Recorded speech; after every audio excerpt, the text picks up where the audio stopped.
We have seen a large variety of spirits in Avatar, Legend of Korra, and the official Avatar comics. There are spirits that are friendly and cute, but also there are some that are extremely hostile, powerful, and some that are essential to the reality of the world. But which of them are the most powerful and have shown off some of the greatest feats of their times? In this video, I'm going to break down the top 5 most powerful spirits in Avatar. Quick disclaimer, this video will contain spoilers for some of the Avatar comics. Also, this list is primarily for spirits that have no human counterparts and doesn't include past Avatar spirits. So the spirits of Aang, Korra, Roku are not included, Roku's dragon is not included, and people like Uncle Iroh are not included in this list. There is one exception on this list that does have a human counterpart, which is important and I'll explain that later. This list is mainly for spirits that are solely just a spirit and have no connection to a human counterpart. At number 5, we have Wan Shi Tong. Wan Shi Tong is considered the most knowledgeable being among human and spirits in Avatar. It's basically confirmed that he is immortal, as he has been described to exist for eons and is likely one of the first spirits in existence. He's the original creator of the Wan Shi Tong library and is a true wonder of the world.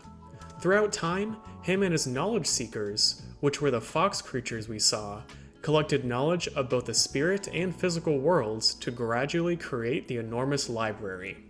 Once Wan Shi Tong brought his library into the physical world, he interacted with humans and decided that anyone can access the library as long as they bring knowledge to him in return and don't abuse the library for any destructive or violent behavior.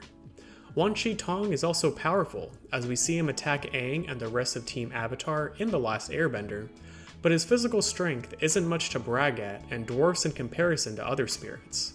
Obviously, his greatest strengths are his intellect, immortality, and overall commitment to the preservation of knowledge throughout history. Up next at number 4, we have the spirit General Old Iron. This is a spirit we first learn about from the Avatar comics The Rift. He was a giant humanoid spirit during the eras of Raava and Avatar 1. He was the protector of another spirit called Lady Tianhai, who guarded the future Earth Kingdom territory. Eventually, Lady Tianhai gave up her immortality and died, which sent General Old Iron into a rampage. He wanted revenge and sought to destroy the humans responsible and the major city of Tianhai-Shi. He encountered Avatar Yang Chen before getting to the city. He easily overpowered her at first and continued on. Yang Chen recovered and fought back the spirit throughout the night and destroyed the city in the progress. Eventually, Yang Chen made a deal with the spirit and he no longer attacked the land.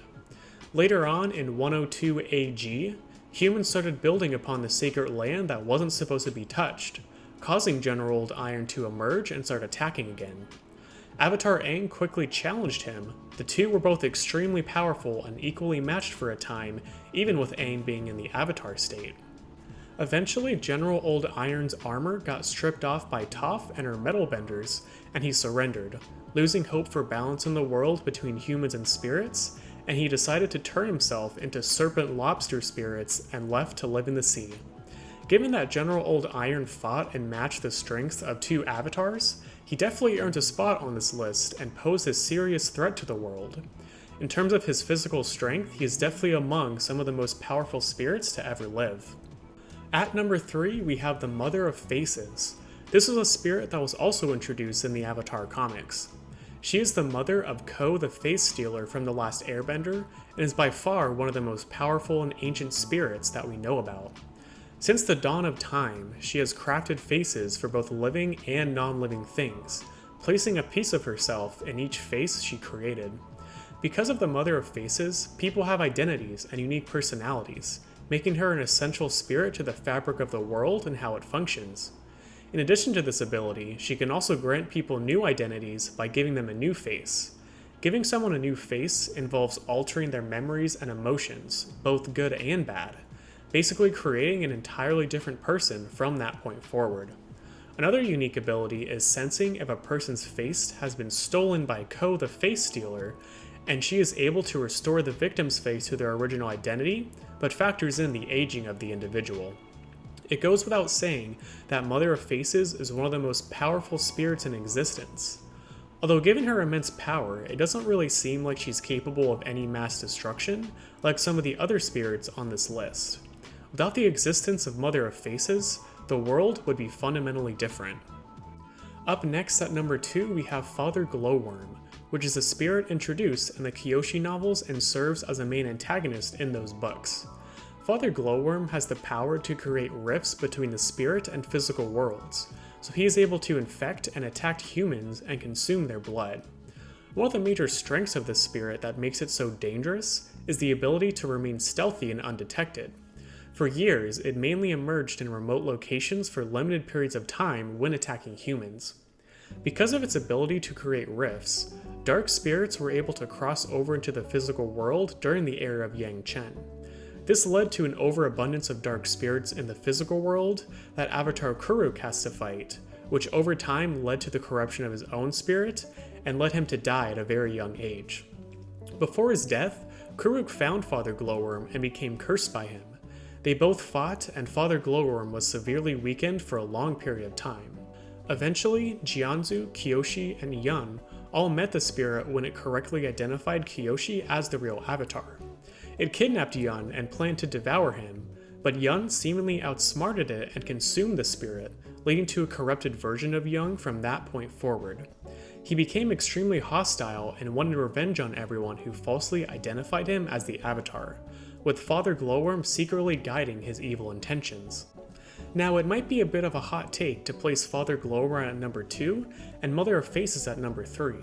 The main reason I put him 2 is that Father Glowworm has the ability to corrupt individuals, create rifts between worlds, and the ability to remain stealthy. So basically, he has a lot more destructive capabilities compared to Mother of Faces. Also, he was a fair match for Avatar Kuruk, and his actions eventually led to Kuruk's death, so it is a powerful spirit in its own right. At number 1, to nobody's surprise, is Raava and Vaatu.